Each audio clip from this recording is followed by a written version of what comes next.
Yes, hello everyone. I have Matthias back. Matthias is,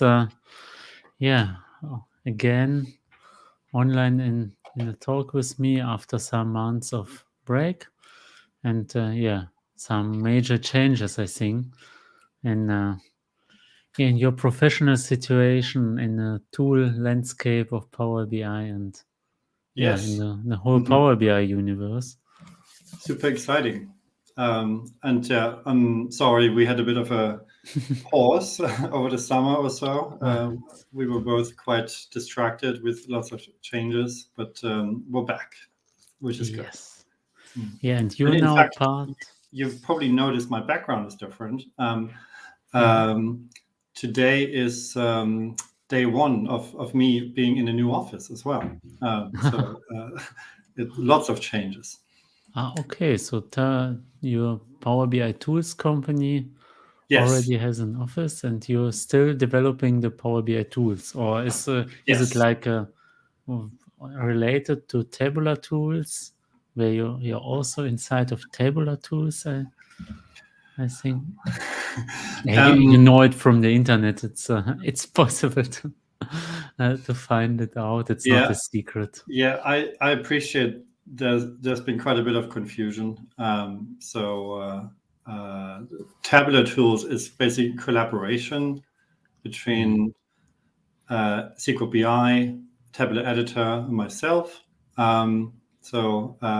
are still sort of three separate companies behind it, but under the umbrella of Tabular Tools. And that's where we've got two products out now, DAX Optimizer, PBI Explorer, and there's definitely lots of scope for further tools down the line.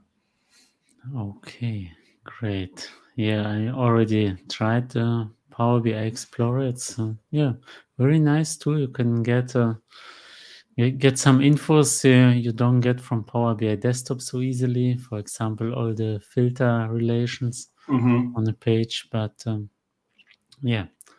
and also hello to everyone who's watching. Donald is asking about the PASS Summit. So you're quite a traveler and visited lots of events.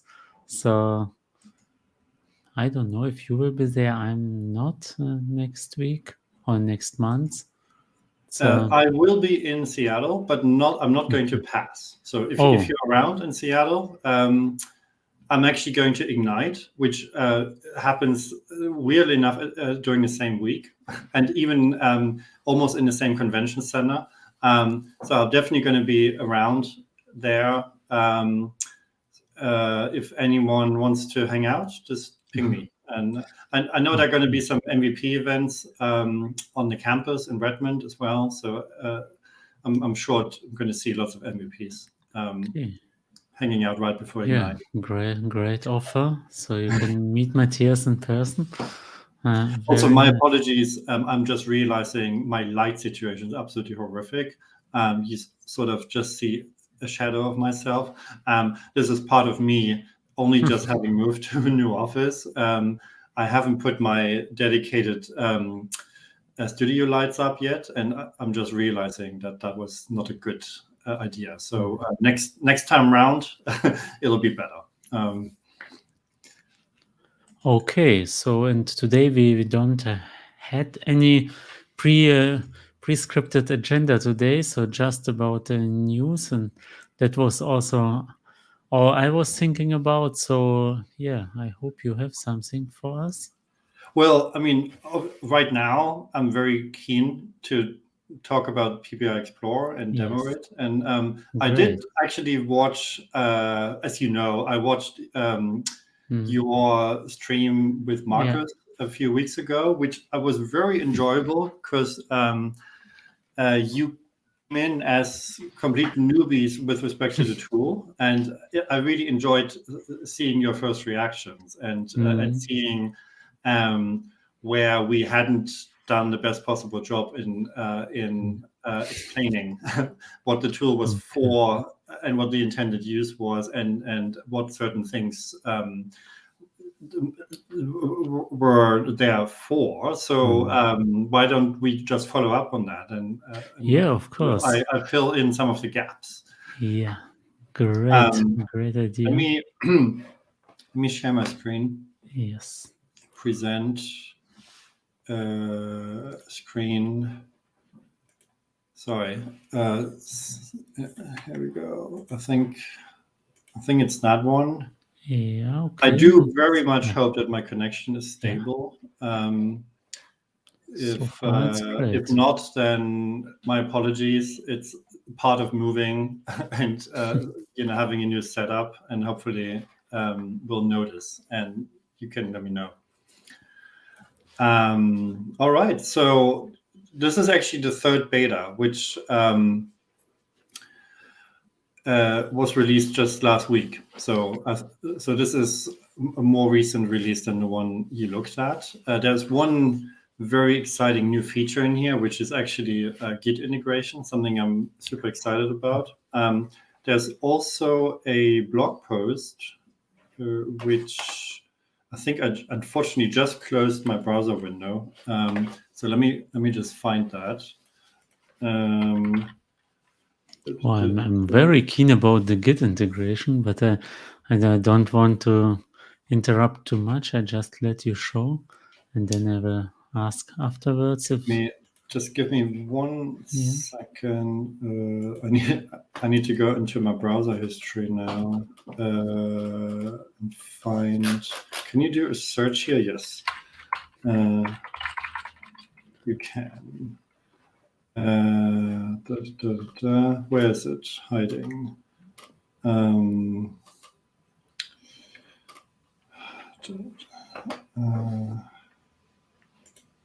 Sorry. Almost there. Here, I've got it.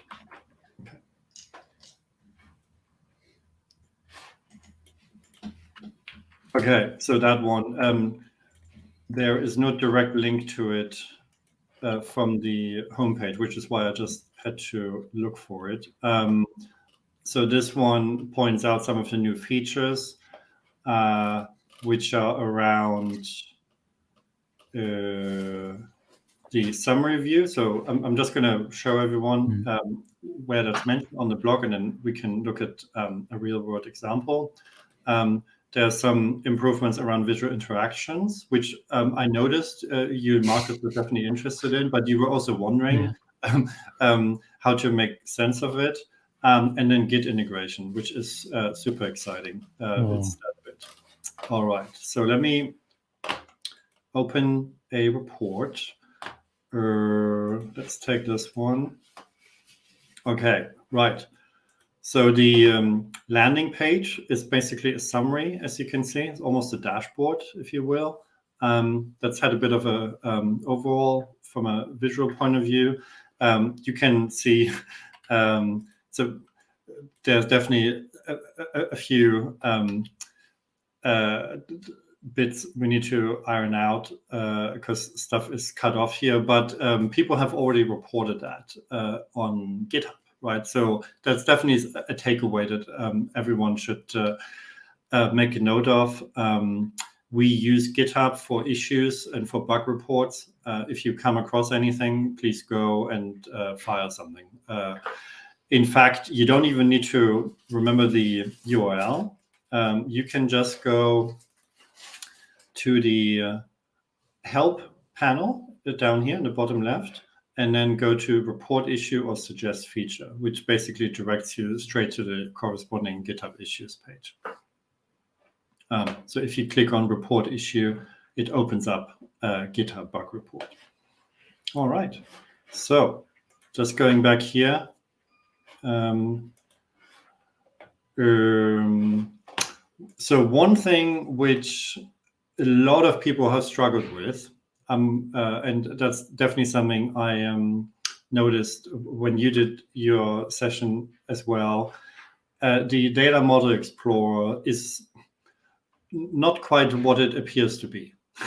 The data model that we're looking at here is actually an inferred data model. So the tool only looks strictly only looks at report metadata. It doesn't. Even for thick report, it doesn't actually look at the BIM, the model definition that's embedded. So everything we're showing here is basically what we know from the report metadata with respect to tables, columns, measures, and hierarchies as they're being referenced. So we're only showing a partial model, and we're showing only those elements which have a definitive reference anywhere in a filter or in a visual, right? So if you then wonder, why this calendar table only has one column, that's the reason. The actual data model may well have 25 columns, but only one of them is being used. And so obviously, if you have a thick report where the model definition is part of your project, we will have very easy access to the full data model, and that will be a future update. But the main purpose of this Explorer is for us to actually see what does the data model look like from the perspective of a report. Yeah. And one really cool feature is this is enabled by basically checking track usage. So that's also something which may not be very intuitive. Once this is enabled and you select any of the elements here, check out this new tab down here, the usage tab. This will dynamically show you, as I'm clicking through my data model, specifically where those model elements are being used. So as an example, I've got the date column in my sales table, and I can see that it's being used in a stack column chart on the return rate page. And specifically up here, which is the wireframe view, those pages are actually marked in blue. So if I find another one that happens to be referenced, let's see, let's find a measure. It's not a very useful one. Here, that's a good example.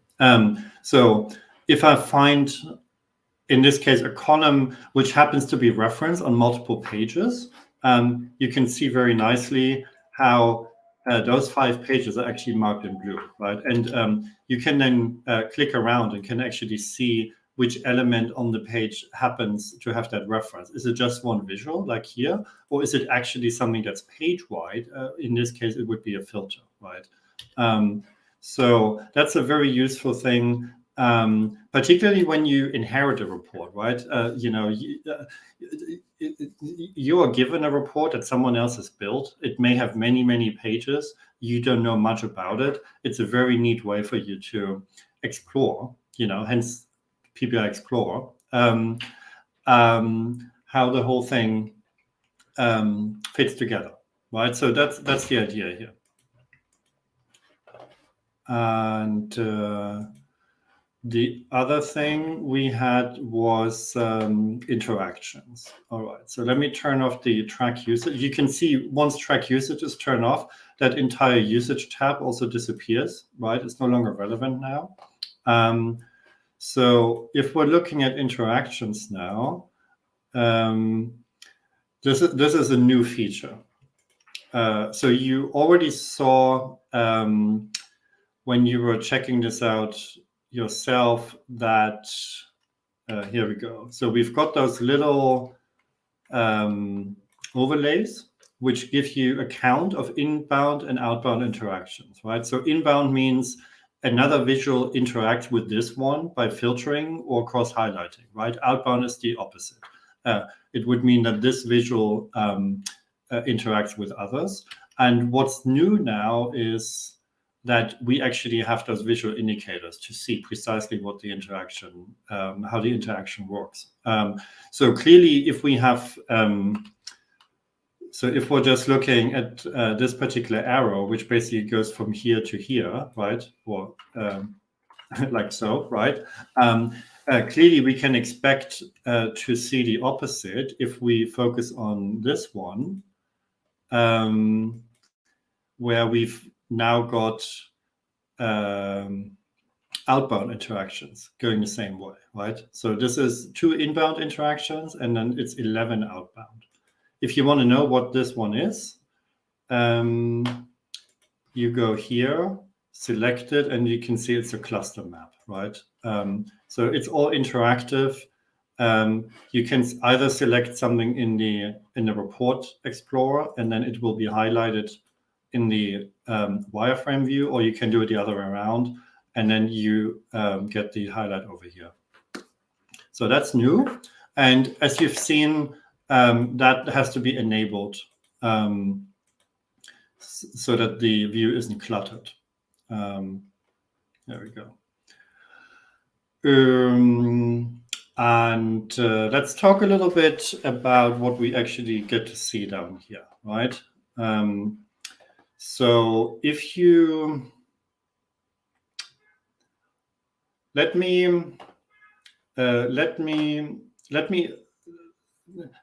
look at the underlying code for this particular report, right? So obviously I'm going to do that in PBI Tools style, right? So if you go down here, you basically get to see which folder you're currently looking at.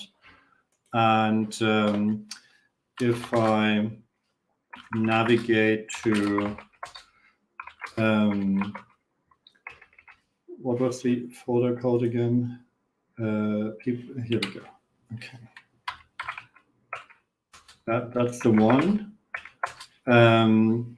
So I'm looking at sales and return samples. So if I do PBI Tools extract,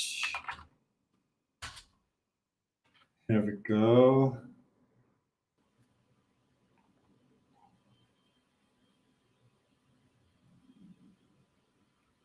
All right, almost there.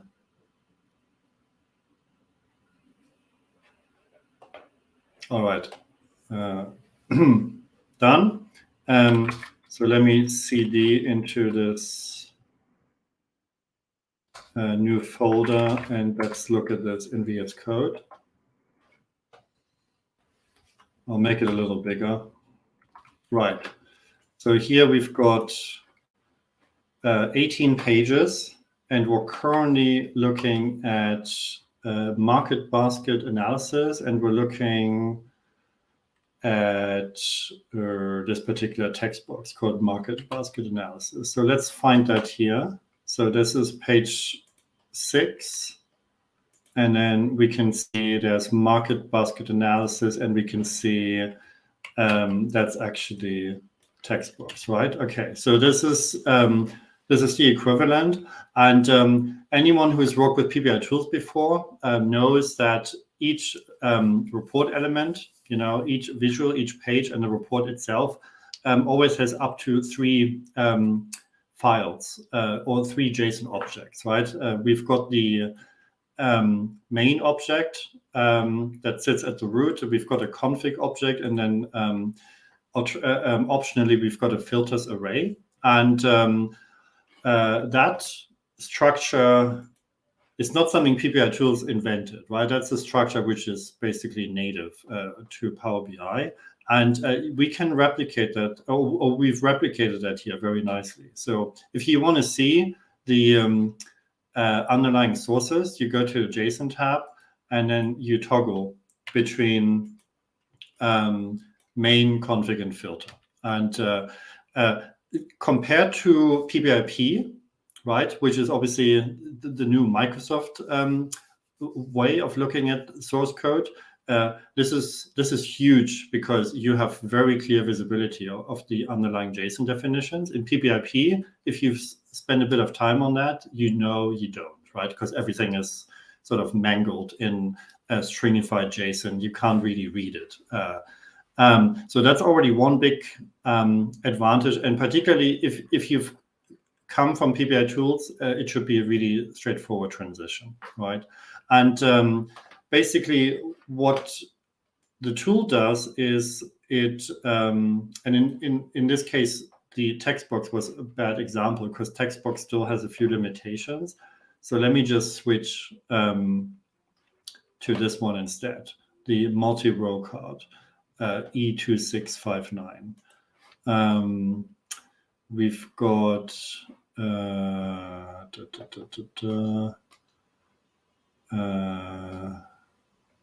here, that's the one. Right. So that one, multi-row card, we've got projections, prototype query. So down here is basically what configures that particular visual. And in fact, those items which are called objects, those are the ones which you know as cards or panels within the formatting pane, right? This pretty much replicates the same structure you know from within Power BI Desktop. You always have an object name, and then objects have properties, right? So here we've got a card object which with a bar show and card padding property, and going over to PBI Explorer, we can replicate that very nicely down here, right? So we can see visual properties, card title, category labels, data labels. Expanding that shows us those two properties, bar show set to false, card padding set to 1, right? And but obviously this is a view that is substantially more user-friendly, right? And it pretty much hides and eliminates a lot of the noise you get from the underlying JSON. So this is the goal was to have an approach and access to reports in the same way as Tabular Editor gives you access to model elements and objects and properties. One thing which we invested a lot into was to actually give a completely, a fully holistic view of the entire underlying model. So as you can see here, this particular multi-row card happens to have two properties set on the card object, right? However, we can assume that that same object has many other possible properties which could be set. Only looking at the report JSON payload, we have no idea that that's the case, right? We simply won't see them because they don't have any non-default values. If you go into PBI Explorer, however, and you select show empty, then things get very interesting, because look at this.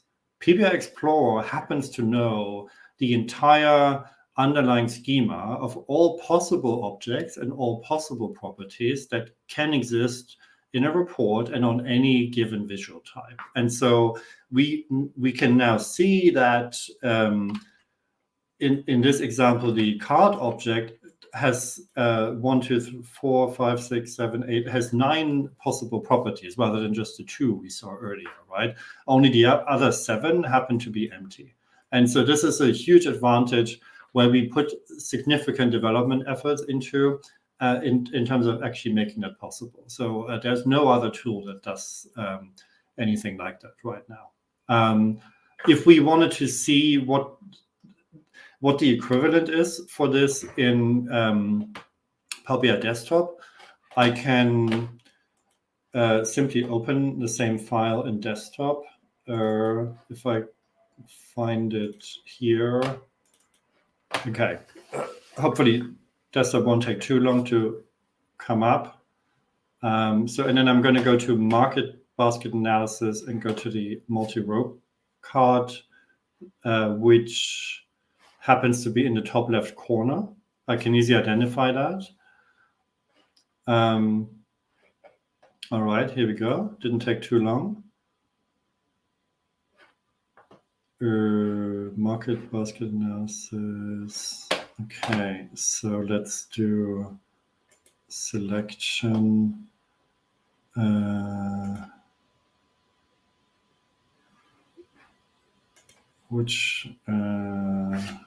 Okay, let me just look again. Market basket analysis. So we're looking for one that's here.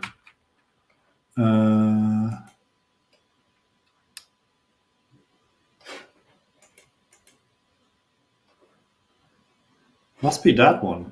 Yeah, it's a multi-row card. Yeah. Looks quite fancy. Just curious, because this one appears to have a name, whereas we didn't actually get to see a name, but it's the only one we've got here. All right.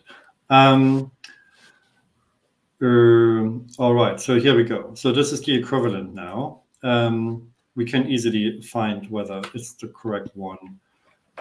We basically said bar show false and card padding 1.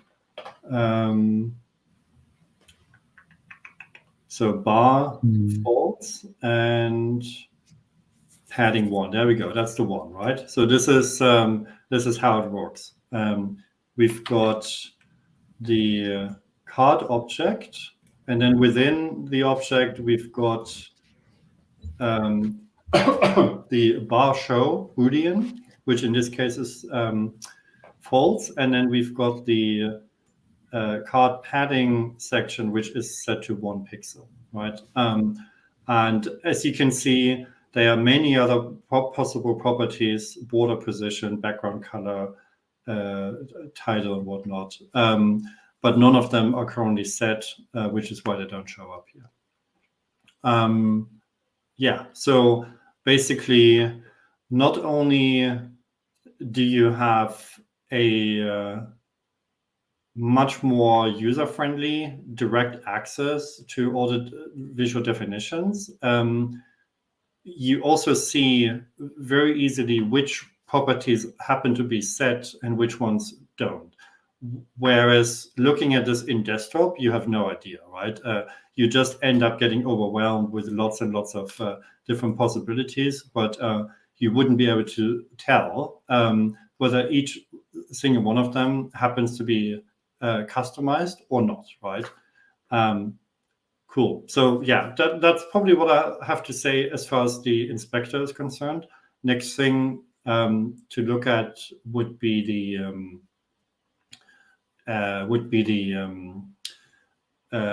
Git and compare view. Unless obviously you've got any questions here or anyone else. Yes, I think one very obvious question is, do you plan to have a write-back function at any time in the future, or is it? I know the Explorer is for inspecting and looking. I don't expect a write-back function, but of course, if I see this options and if it's so much easier to just change them here than to go in desktop and change it there, or is Power BI Tools the write-back tool for this? So yeah. Right. So we have had that question many times before. Writing back into the JSON definition is not currently Microsoft supported, and we don't want to. We're strictly not doing anything that Microsoft support, would have a problem with. So basically, we're waiting for that day, when those kinds of edits are finally supported, and then we're in a very different position, right? That's all I can say right now. And besides that, great stuff, and thanks for incorporating the feedback on this. And it's really interesting to see it how you really get the nuggets in the functions here. I didn't found like just playing around with the first time, and it's really valuable and great tool for me. Also this the usage feature and how you improve the interaction inspector, good stuff. And now I'm very keen to see the Git integration. Yeah. Cool. So I mean, just a quick summary. So we looked at Data Model Explorer, we looked at tracking usage, we looked at visual interactions and how they are actually visually indicated now. I explained a little bit how the underlying JSON connects to what we're looking at in the property grid here, and ultimately how you can find and reference them in Power BI Desktop, right? So we've done quite a lot already, but we're all very keen to look at the compare view, because that's really where a lot of these things come together. In order to show what's new here, let me do one thing. I'm gonna go back to this report, and I'm actually gonna save it as a PBIP. Let me go to the temp folder and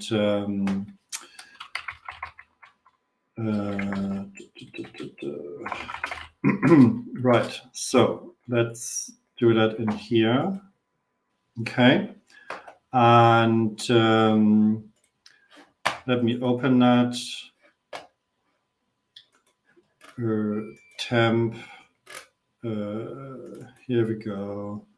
All right, cool. So this is a classic PBIP, probably something many people have seen before. And in order to show Git integration, obviously we need a Git repository. So I'm just gonna init that one. Okay, there we go. So now we've got the current state of that particular project in Git, and we can see also how the auto-generated git ignore file is in action here, right? Because it always ignores the local settings.json file, and most importantly, it ignores the ABF file, which is basically a complete binary backup of our tabular model, right? So it's definitely something you would never want under source control. If I now start making changes in my report, let's see, let's do something simple.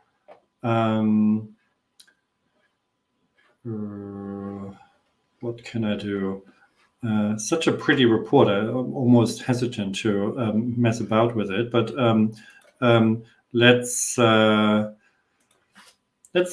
do something really trivial. Actually, no, that one won't be a good idea. Let me explain why. So PBI Explorer has quite a few limitations right now, just because we're only able to do so much, and we have a substantial backlog in terms of supporting many things that gaps. Text boxes happen to be one of those examples. Text boxes have a very complicated internal JSON format, and so we deprioritize that in favor of other features. So whilst it may seem like a great idea to just edit stuff in the text box here, PBI Explorer doesn't actually show that right now. But what I can do is I can give it a border. Let's do that. If I go, if I go here, enable visual border. Let's see, there we go. We've got that. We've got some rounded corners as well. So if I then save that back to the same folder, here we go.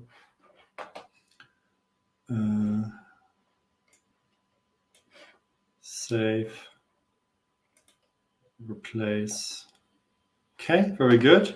I should now see some Git changes in my report.json, right? Obviously, because this is PBIP, we don't have the benefit that we get from PBI tools, where everything is split out into a nice browsable folder structure. Here we have everything in one file, and we will struggle to actually find the actual change we made, right? So right now, that change is all happening on one line of JSON, line 340, and you would not have a great experience trying to figure out, just looking at the PBIP payload, what's changed. However, PBI Explorer allows you to go in here and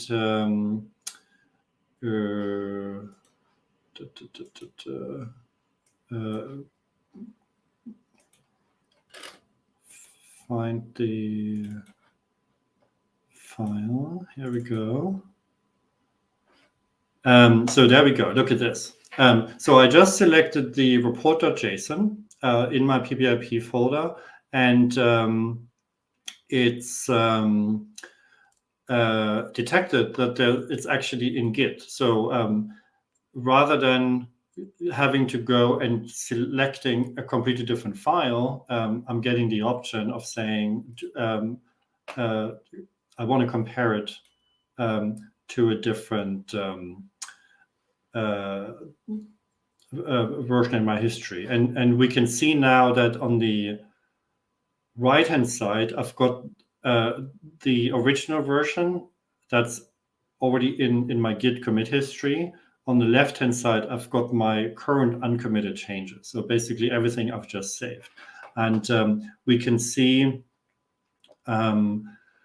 active page index is different. So that makes sense because I navigated back to the second page and then I saved. So obviously that's expected. And on top of that, we also have changed. There we go. Look at this. Very straightforward, right? Compare this view to the one we just had in JSON, where we knew that on line 340 something had changed, but there was no proper way to figure out exactly what that was. Whereas here, it shows you very distinctly this particular visual had the border show property changed to true, and it had the border radius property changed to 4, right? There we go. Fantastic. And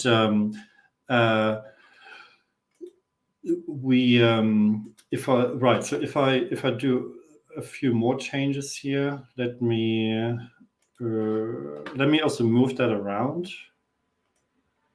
Here we go. And then save. We should now see, so there we go. The coordinates, X, Y, height and width, they happen to be stored as first level properties. So they actually give us a pretty decent diff here. But in here,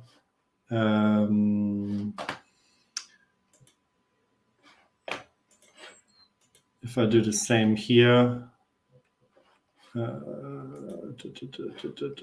right, okay, I may have found a slight usability problem, which is I wanted to refresh my div view, and right now it won't allow me.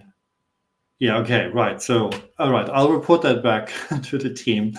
It looks like I need to restart the app now in order to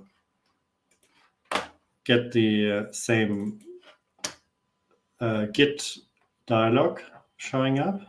Sorry, that's why it's beta. So let's go back here. Let's select that one. And let's confirm. All right, here we go. Cool. And now we should see a few additional things. No, we're not. Oh, yes, I know why that is. That's actually very good.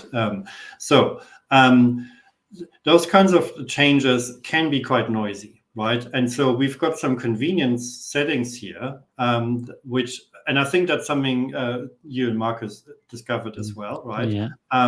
So we've got some convenience settings here which allow you to tweak what is considered a change and what isn't, right? So by default, anything that's related to positioning is actually hidden. But if I remove that and confirm, we end up seeing that we've got the X, Y, height and width properties changed as well. There we go. So it's your choice, sort of how granular or how sensitive you want to be with the comparison, the default settings should be the ones that make the most sense to you. But it's also something for everyone to be aware of. If you're not aware that certain things are hidden by default, you may miss them, right? So definitely something to keep an eye on. And obviously, these ones still show up, so there's no change here. But in terms of usability, I'll definitely make sure that we provide a few more buttons here so that, for instance, the Git view can be refreshed, or so that we can explicitly go into Git comparison mode as opposed to file comparison mode. Any other questions on that one?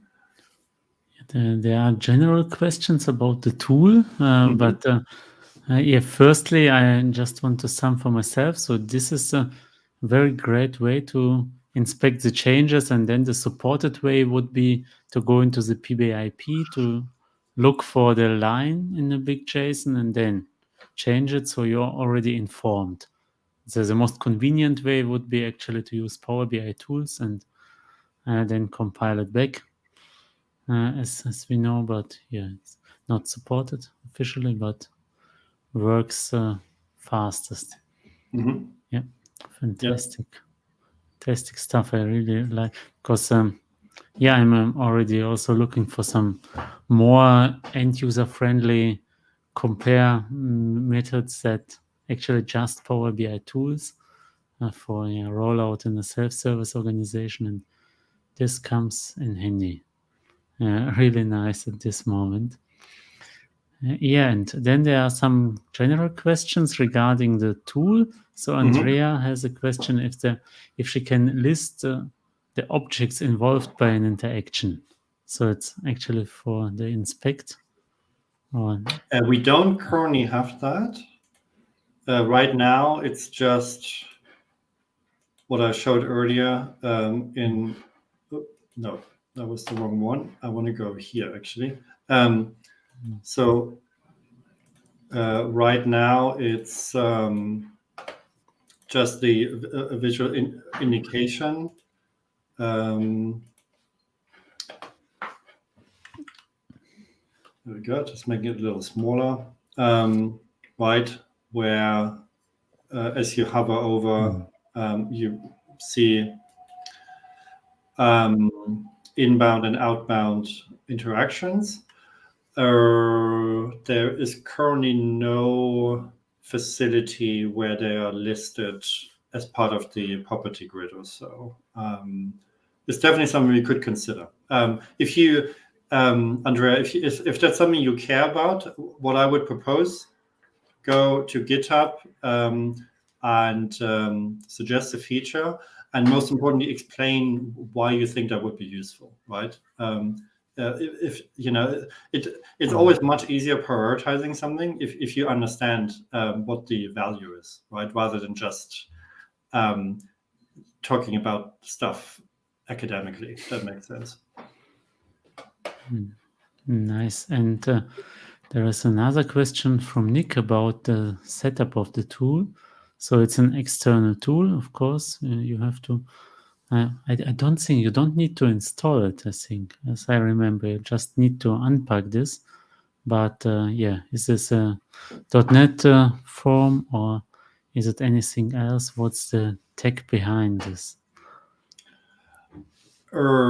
Yes, so there is currently no installer, although that's not a choice. That was more, again, one of those prioritization decisions. So an installer is definitely coming. It's just not something we've prioritized. So right now it's basically Xcopy install. You download a zip file, unzip it, and you're good to go. By the way, this runs on .NET 7, but it does ship the .NET 7 runtime. So even if you don't have .NET 7 installed on your machine, it will still work because it pretty much brings with it everything it's needed. It's a slightly larger zip file because of that, but makes it more convenient. I mean, I can confirm that right now this does use WinForms. that may not always be the case, but if that's the question, currently it's WinForms. Okay, and then there is a comment of Andrea. Yes, she she will suggest it, and because of struggling with Power BI Desktop. So for me, it would also make sense to, like, if you need to make some mass changes, you have 10 visuals and you want to change all from filter to highlight or reverse, and then it's much more handy to do it. I would maybe try it with Power BI tools, but it's it's not that easy to find. I couldn't say it, and this is why the Explorer is so useful, just to check out which visuals are influencing each other. Indeed, and that's exactly the intention here, right? Making all those hidden settings and hidden features much more accessible for visibility, in order to be able to compare, etc., etc. Which also, another gap we have right now, and that sort of follows from it logically. Any interaction-related changes don't show up in the compare view, because obviously none of the interaction settings are currently exposed in the property grid. So in that respect, what Andrea is asking for makes a lot more sense as well, because once that's exposed as code, if you will, it obviously will also show up as a diff, right? If there were any changes. But we also have a long backlog. Okay. Yeah, amazing.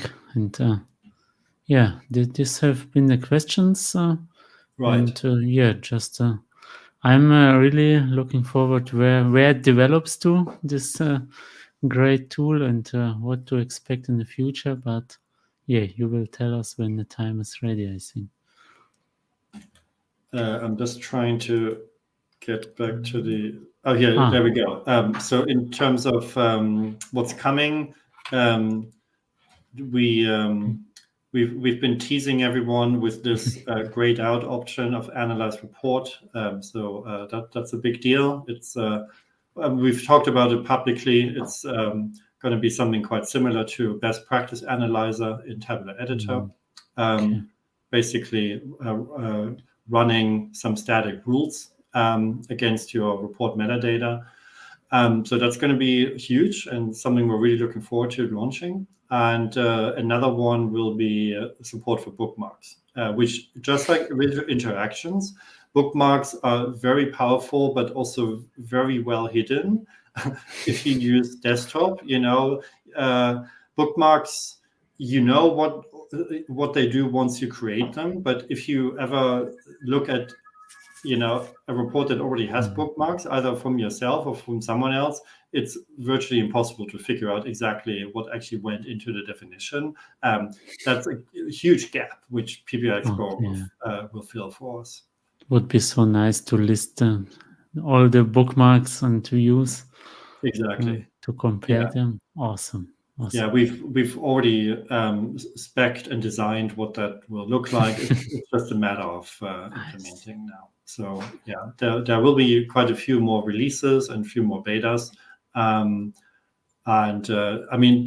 are two things, BPA and bookmarks, which I would definitely highlight here, because that's going to be big in terms of making the tool even more useful.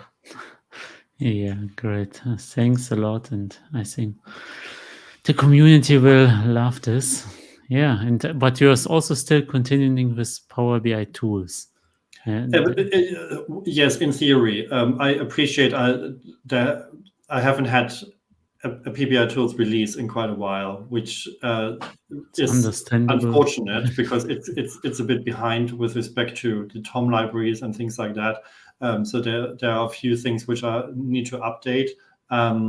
But it was just very tricky for me to find the time whilst career change and getting PBI Explorer to where it is, which just to be very clear, it's not just me, right? So there, the whole Tabular editor team is behind that too. Just want to be very clear that this is a team effort, and at least a couple more people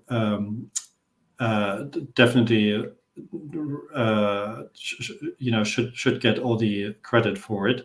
But yeah, PBI Tools will hopefully get some updates soon, and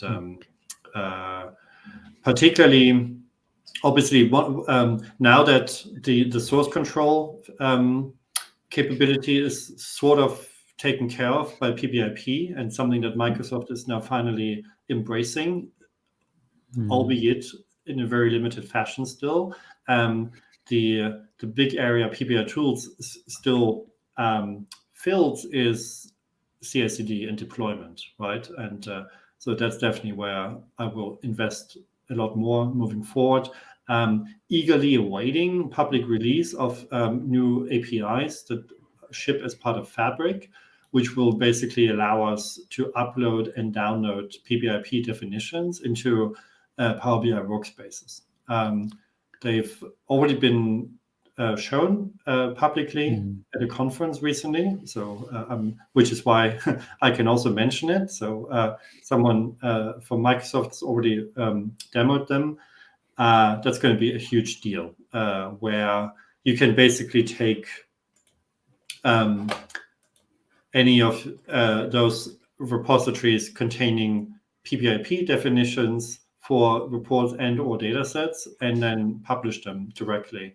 And you can also go the other way around, which is super exciting. You can basically download the report and dataset definitions from any workspace in PBIP format using an API. And that's obviously where PBI Tools will be, where PBI Tools will be updated to take advantage of those new APIs. Wow, fantastic. Yeah, I've already seen the demos, and I was actually so overwhelmed by all the changes in the last month. So I was actually thinking it's already there. And I'm still in the lagging behind to test it, but okay, it's not already published. It's just a demo from a conference, but will come soon. PBIP and deployment. Very nice. Very good. Okay, and yeah, and this thanks Andrea and Nick and Michael and Donald and Jake and all the rest who watched us today. And yeah, the last minutes are yours. If you have any event or any else to promote, you can do it now. Well, I mean, I feel like I've already used 50 minutes for promotion here, so yeah, okay. I'll leave it there. But I will definitely put my lights out so that next time I'm appearing online, we've got a better situation here. Okay. So yeah, apologies for that. I'm very pleased though that the stream was stable. So at least that thing, at least I hope so. So I'm pleased that network actually works very nice. The screen was actually awesome. So it worked. Very good. This was the major star of this. So yeah, thanks Matthias for being here, and see you next time. Bye everyone. Thanks for great questions.